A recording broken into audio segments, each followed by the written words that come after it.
Thomas the Tank Engine was feeling bright and cheerful. It was a splendid day.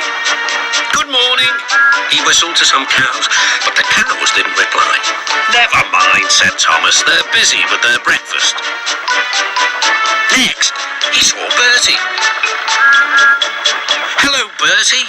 Care for a race today?" But all Bertie could say was, "Ouch! That's another hole in the road." "I'm sorry, Bertie," smiled Thomas. Thomas was still in good spirits when Bertie arrived at the next station. "Bad luck, Bertie," said Thomas. "Now, if you were a steam engine, you would run on a pair of reliable rails." "Huh," replied Bertie. "The railway was supposed to deliver tar to mend the road 2 weeks ago. You can't trust a thing that runs on rails." "I run on rails. You can trust me, Bertie. I'll see if I can find out what's happened." Thomas left Bertie and made his way along the branch line towards the big station by the sea. James was snorting about in the yard. "It's too bad. Percy goes to work at the harbour and I do his job here, there and everywhere." "Take that!" "Oh!"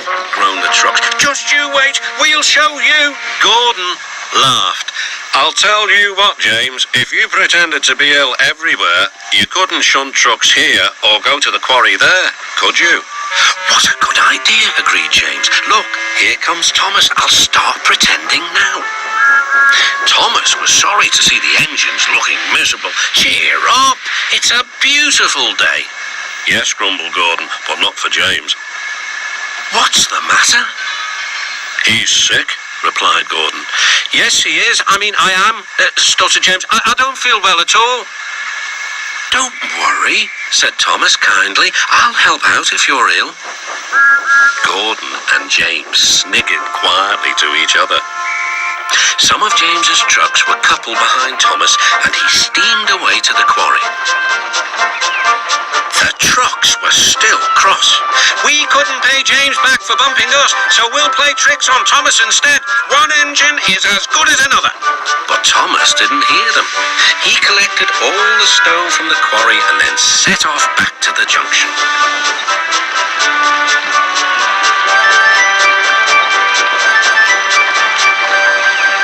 Danger lay ahead. "Now for our plan," giggled the trucks. "Go faster, go faster." "Slow down," called Thomas's driver and applied the brakes.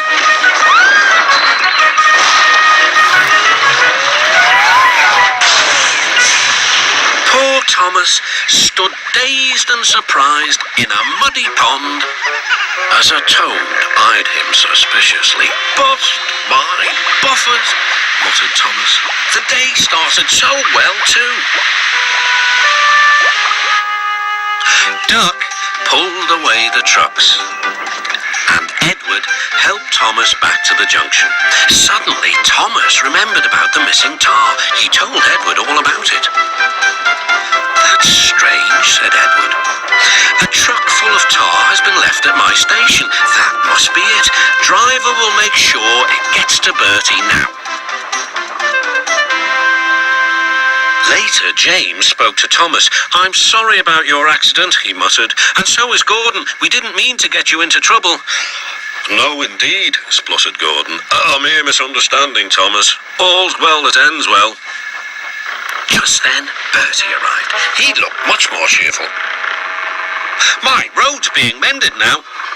"Oh, I am glad," replied Thomas. "Thanks for all you did. Now I know I can trust an engine, especially if his name is Thomas." Gordon and James puffed silently away to the shed. But Thomas still had company. "Well, well," he sighed. "What a day for surprises." The toad, who was looking forward to a ride home, noisily agreed.